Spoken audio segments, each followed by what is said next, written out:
जय संविधान, जय भीम, महात्मा गांधी की जय, गोडसे मुर्दाबाद। देखिए, प्रश्न ये उठता है कि क्या हम जैसे लोग जो कि देश के संविधान और लोकतंत्र की बात आगे बढ़ाना चाहते हैं और भारतवर्ष को एक मजबूत राष्ट्र बनाना चाहते हैं, क्या हम लोग ये लड़ाई हार रहे हैं? क्योंकि बहुत दिनों से ये संघर्ष चल रहा है, 10-11 साल से ये संघर्ष चल रहा है। एक तरफ वो लोग हैं जो कि धर्म की गलत परिभाषा गढ़ते हैं, देश को धार्मिक उन्माद की तरफ धकेलते हैं और उन्होंने जहर इतनी बखूबी फैला दिया है कि जहर देश की जड़ तक पहुंच गया। और दूसरी तरफ हमारे जैसे लोग हैं जो ये चाहते हैं कि देश संविधान से चले, लोकतंत्र बरकरार रहे, 142 करोड़ लोग एक परिवार की तरह रहें, आपस में मिलजुल कर रहें, कोई किसी से छोटा ना हो, बड़ा ना हो, जो बाबा साहब भीमराव अम्बेडकर ने संविधान के अंदर सोचा था। और दूसरी तरफ घृणा है, एक तरफ मोहब्बत है। तो मेरा प्रश्न यह है कि क्या हम वो लड़ाई हार रहे हैं? मुझे ऐसा क्यों लग रहा है? क्योंकि मैंने ये सोचा था और मुझे जैसे बहुत सारे लोगों ने सोचा था कि जब भगवान श्री राम रावण से जीते, पांडव कौरव से जीते, महात्मा गांधी और कांग्रेस अंग्रेजों से जीती, इसका मतलब यह है कि हमेशा अधर्म पे धर्म की विजय हुई, असत्य पे सत्य की विजय हुई। लेकिन ठीक है, उस समय भी लड़ाई लंबी चली थी। लड़ाई के शुरुआत में किसी को नहीं पता था कि जीत होगी हार, लेकिन उन्होंने संघर्ष किया। चंद्रशेखर आजाद ने, भगत सिंह ने, अशफाकुल्ला खान ने, बहुत सारे क्रांतिकारियों ने संघर्ष किया। उन्हें नहीं पता था कि जब उनके प्राण जाएंगे उसके बाद कितने दिनों के बाद आजादी मिलेगी, लेकिन उन्होंने संघर्ष किया। वही हमारे प्रेरणा स्रोत रहे और हम लोग भी सोच रहे थे कि शायद लोकतंत्र और संविधान को बचाने की लड़ाई हम जीत जाएंगे। लेकिन अब लगता है कि क्या हम हार रहे हैं और ये लड़ाई अतिवादियों के हाथ में चली गई है, मोहब्बत से घृणा करने वालों के हाथ में चली गई है और देश का भविष्य वैसा नहीं होना चाहिए होगा जैसा हम चाहते थे कि हो। जो हमने बचपन में देखा है, जवानी में देखा है, अब उस प्रकार का देश शायद हमको देखने को न मिले। चलिए, लेकिन हमारा कर्तव्य था, हमने अपने कर्तव्य का निर्वहन किया। प्रेरणा उस व्यक्ति से मिलती है जब हिटलर की सभा में, बहुत बड़े सभागार में हजारों लोग बैठे थे और जब हिटलर आया तो सबने हेल हिटलर करके उसका अभिवादन किया। केवल एक व्यक्ति था जिसने वो नहीं किया। और आज के तारीख में जर्मनी के लोग केवल उस व्यक्ति का नाम जानते हैं जिसने हेल हिटलर नहीं कहा, क्योंकि वो तानाशाही और लोकतंत्र के विरोध में आदमी खड़ा था और एवरीबॉडी नोज हिम नाउ। एक दूसरा उदाहरण है, अमेरिका के अंदर माइक्रोसॉफ्ट जैसी प्रतिष्ठित कंपनी का एक सेमिनार चल रहा है। उसके 3 सीईओज डायस पे बैठे हैं। भारतीय मूल की एक बिटिया तान्या अग्रवाल खड़ी होती है, माइक अपने हाथ पे लेती है और कहती है उनसे, माइक्रोसॉफ्ट की एम्प्लॉई कहती है, मैं माइक्रोसॉफ्ट की एम्प्लॉई हूं और जिस प्रकार से आप लोग निष्ठुरता से, जो पैलेस्टीन के अंदर हो रहा है, छोटे छोटे बच्चों को मारा जा रहा है, औरतों को मारा जा रहा है, आप लोग चुप बैठे हैं, तो आप लोगों की अंतरात्मा आपको चैलेंज क्यों नहीं करती? ये तान्या अग्रवाल कहती है, माइक्रोसॉफ्ट की एक एम्प्लॉई माइक्रोसॉफ्ट के चीफ एग्जीक्यूटिव ऑफिसर्स के सामने।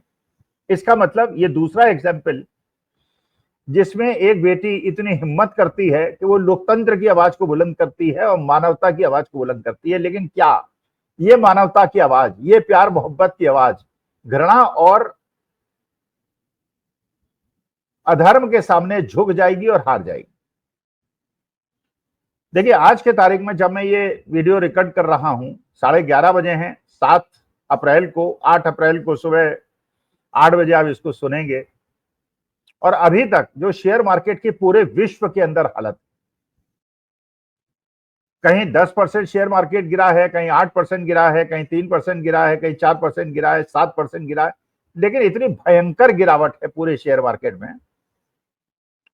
इसका मतलब यह है कि देश और पूरा विश्व कुछ राष्ट्राध्यक्षों की मूर्खता की वजह से, बेवकूफी की वजह से आज देश इस विनाश के कगार पे पहुंच गया है।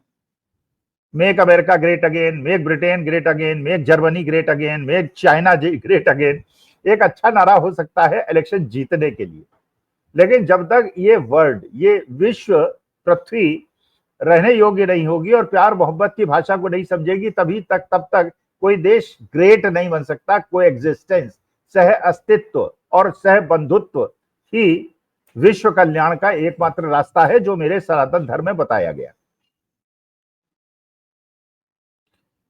अमेरिकन प्रेसिडेंट साहब ने जिस प्रकार से टैरिफ लगाए, पूरे विश्व के अंदर टैरिफ लगा दिए, ये बिना सोचे समझे कि इसका परिणाम क्या होगा, और उसके बाद पूरे विश्व के बाजार उनके खिलाफ खड़े हो गए।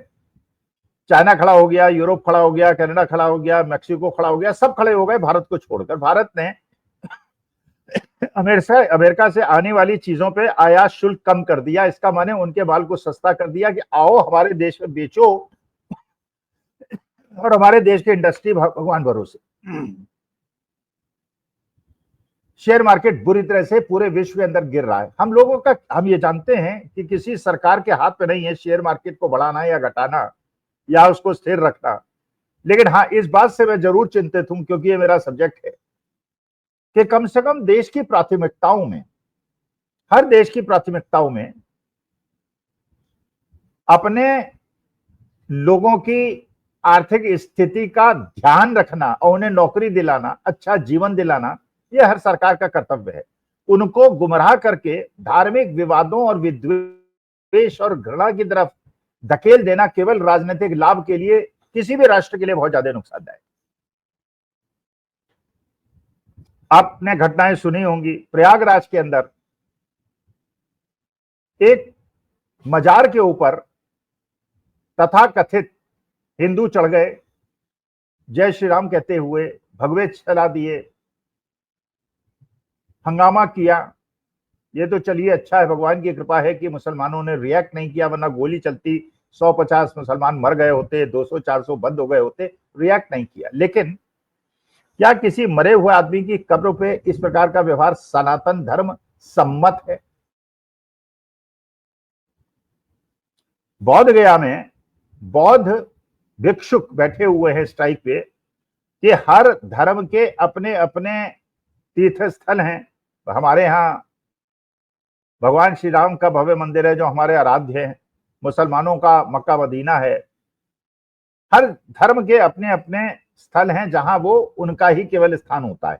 और वो कहते हैं भिक्षुक, बौद्ध भिक्षुक, कि हमारा बौद्ध गया भी वहां पे जो सनातन धर्म के रामचरितमानस है और रामायण है उसका पाठ होता है, और बौद्ध गया के अंदर बौद्धों को ही अधिकार नहीं है, जो कि पूरे विश्व के अंदर सारे पर्यटकों का आकर्षण का केंद्र है बौद्ध गया।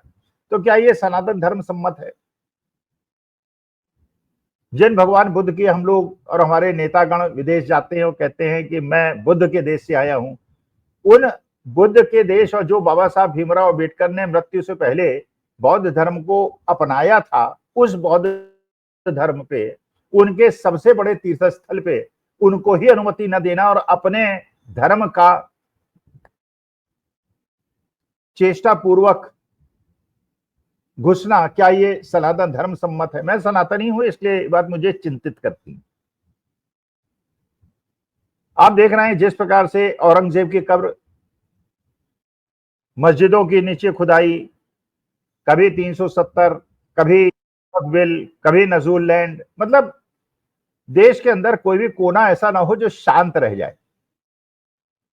कभी साउथ नॉर्थ, कभी डिलिमिटेशन, कभी अंग्रेजी, कभी हिंदी, कभी तमिल, माने पूरे देश के अंदर ऐसा लगता है कि जैसे हर आदमी अशांत है और बहुत ज्यादा क्रोधित है और एक दूसरे से भिड़ने के लिए तैयार है। मोहब्बत और प्यार का नाम और शांति और ट्रैंक्विलिटी का नाम किसी के दिमाग में नहीं। क्रिश्चियनों मिशनरीज के बारे में भी, उनके पास भी लाखों एकड़ जमीन है। मंदिर ट्रस्ट के बारे में भी लाखों एकड़ जमीन है।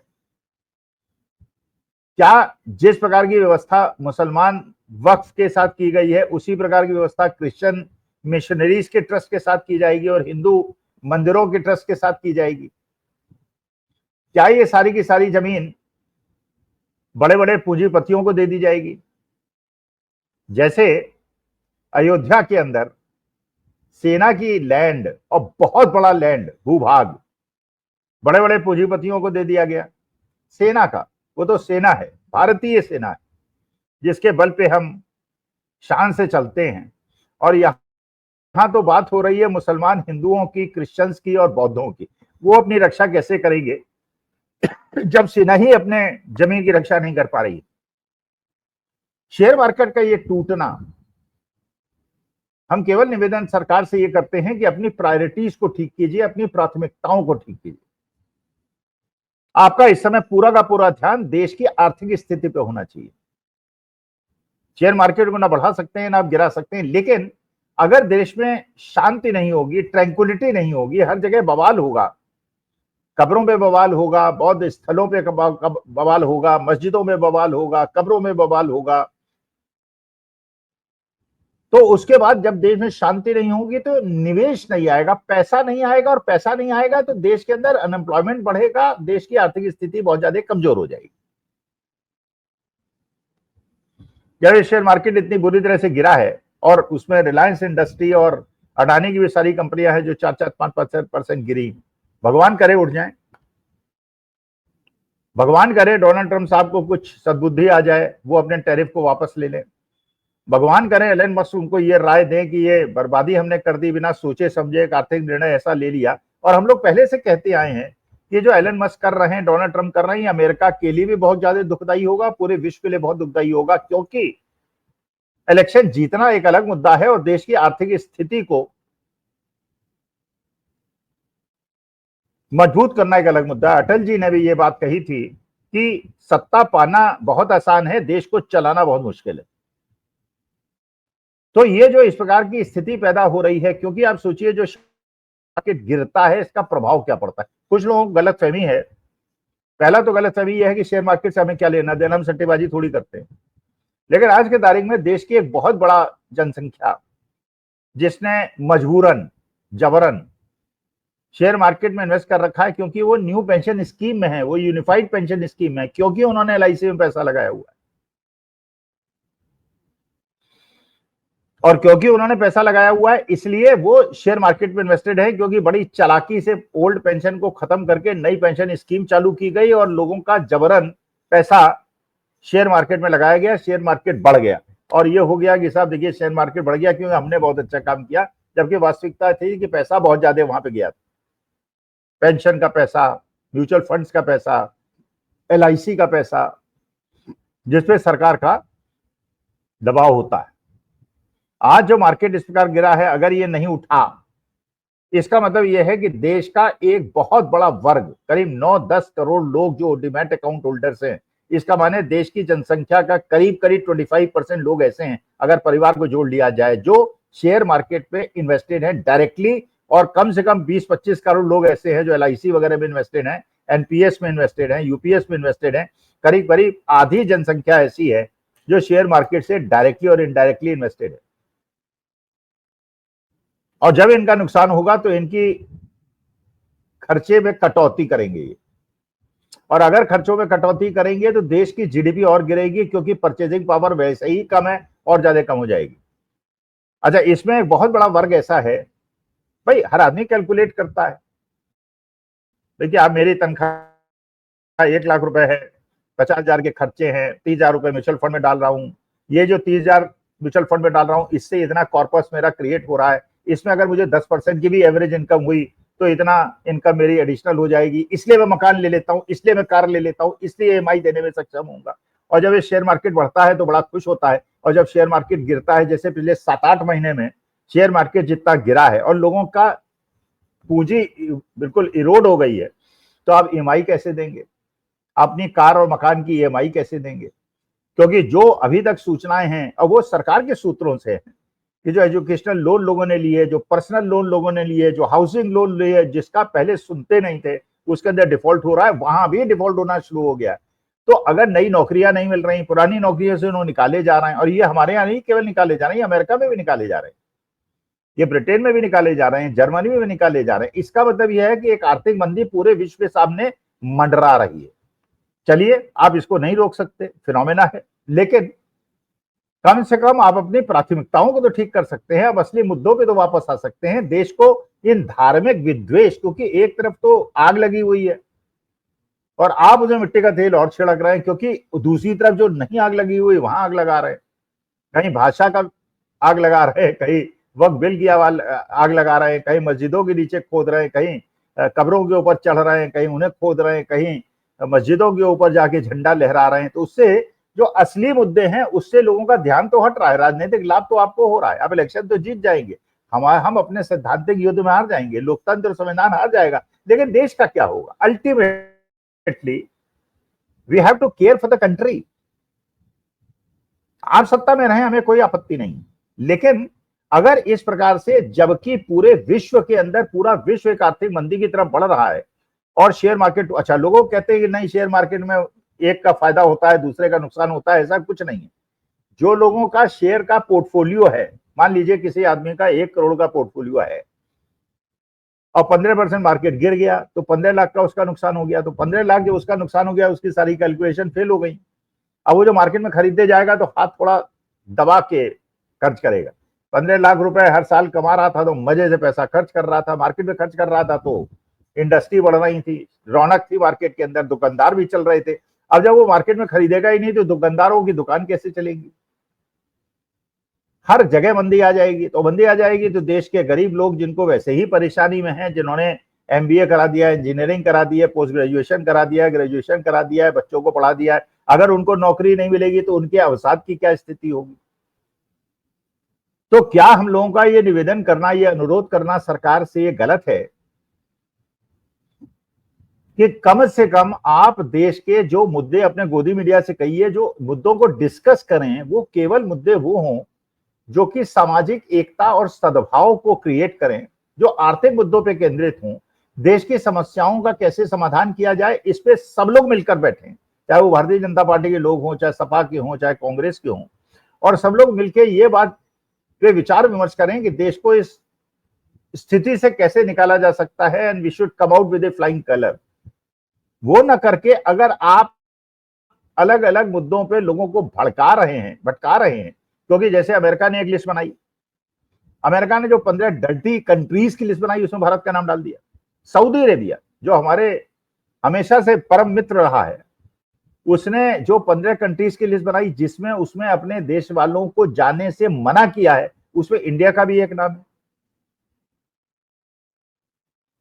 तो मैं तो केवल सबसे निवेदन करता हूं, सत्ता पक्ष वालों से भी निवेदन करता हूं, विपक्ष वालों से भी निवेदन करता हूं, भक्तों से भी निवेदन करता हूं, संविधान और लोकतंत्र को प्यार करने वालों से भी निवेदन करता हूं कि देश की प्राथमिकताओं को ठीक कीजिए, असली मुद्दों पे आइए। Let us discuss the main issues. जो मुद्दे देश को कमजोर करते हैं उनको पृष्ठभूमि में जाने दीजिए, उसको डिस्कस मत कीजिए, क्योंकि लोगों का ध्यान भटकता है और बहुत सारे लोग ऐसे हैं जो गुमराह हो जाते हैं, दिग्भ्रमित हो जाते हैं और ये समझते हैं बहुत कट्टर और अच्छे सनातनी है, क्योंकि वो उग्रवाद की तरफ बढ़ रहे हैं तो उग्रवाद से देश का ही नुकसान होगा। और सनातन धर्म और हिंदू धर्म कभी भी उग्रवादी धर्म नहीं था। हम लोगों क्या केवल प्यार मोहब्बत का पाठ पढ़ाया गया था। तो ये कैसा विरोधाभास है कि एक तरफ तो भगवान श्री राम और कृष्ण की बात करते हैं और दूसरी तरफ उग्रता की बात करते हैं, और जो मरे हुए लोग हैं, जो जमीन के अंदर धंसे हुए लोग हैं, उनको परेशान करना, उनके ऊपर जूता पहन के चढ़ना और उनके मस्जिदों के ऊपर चढ़ना, उनकी कब्रों को छोड़ना, एक शुद्ध सनातनी के रूप में देखिए मुझे तो ये अच्छा नहीं लगता। और क्योंकि मैं शुद्ध सनातनी, अच्छा सनातनी हूं, तो मेरा आप लोगों से निवेदन है, कृपा करके देश की रक्षा के लिए सामने आइए। अगर हम लोग हार गए, अगर देश का संविधान हार गया, लोकतंत्र हार गया, मेरी तो उम्र बहुत ज्यादा है, लेकिन जो नई जनरेशन हैं, मेरी बात याद रखिएगा, आपके लिए जीना बहुत मुश्किल हो जाएगा। हम तो कल्पना करके शहर जाते हैं, लेकिन आपको तो जीना पड़ेगा, क्योंकि आपका बहुत दिन अभी जीवन आपके सामने है। तो कम से कम देश के असली मुद्दे, शिक्षा, रोजगार, चिकित्सा, महंगाई को कम करना, ये सारी चीजों में होना चाहिए। धार्मिक मुद्दों से देश को भटकाना और इसको बर्बाद करने के लिए कृपा करके हम लोग तो कोशिश करेंगे। देखिए, हम तो कोशिश करेंगे, और हारे या जीते हम तो कोशिश करेंगे, सारी जोखिम उठा के करेंगे, क्योंकि हम तो प्रेरणा उस पक्षी से लेते हैं। जब जंगल में आग लगी तो सब पशु पक्षी भागने लगे। एक पक्षी, छोटा सा पक्षी, चोंच में पानी लेके जाए और आग बुझाने का प्रयास करे। जब लोगों ने पूछा कि जरा से पानी से तू कैसे जंगल की आग बुझा दोगे, तो उसने कहा मैं तो कोशिश कर रहा हूं, आग बुझे ना बुझे, लेकिन जब अगली पीढ़ियां याद करेंगी जब जंगल में आग लगी थी तो बचाने के लिए कौन कौन प्रयास कर रहा था, उसको भड़काने के लिए कौन कौन प्रयास कर रहा था, तो कम से कम मेरा नाम उस लिस्ट में आएगा जिस लिस्ट में जंगल में आग बुझाने में मैं तत्पर था। तो हम तो उसी प्रेरणा को लेकर आगे बढ़ रहे हैं। हमारे चंद्रशेखर आजाद, भगत सिंह, अशफाकुल्ला खां, Mahatma Gandhi, Martin Luther king, ये बाबा साहब भीमराव अम्बेडकर, ये हमारे आदर्श हैं, उन्हीं के दिखाए रास्ते पे चल रहे हैं। लेकिन अगर असली मुद्दों पे देश ने डिस्कस नहीं किया तो देश का भारी नुकसान हो जाएगा। इसलिए सभी देशभक्तों को असली मुद्दों पे आना चाहिए और ये फालतू के मुद्दे जो देश को कमजोर कर रहे हैं, इनसे अलग हो जाना चाहिए। नमस्कार, धन्यवाद और प्रणाम।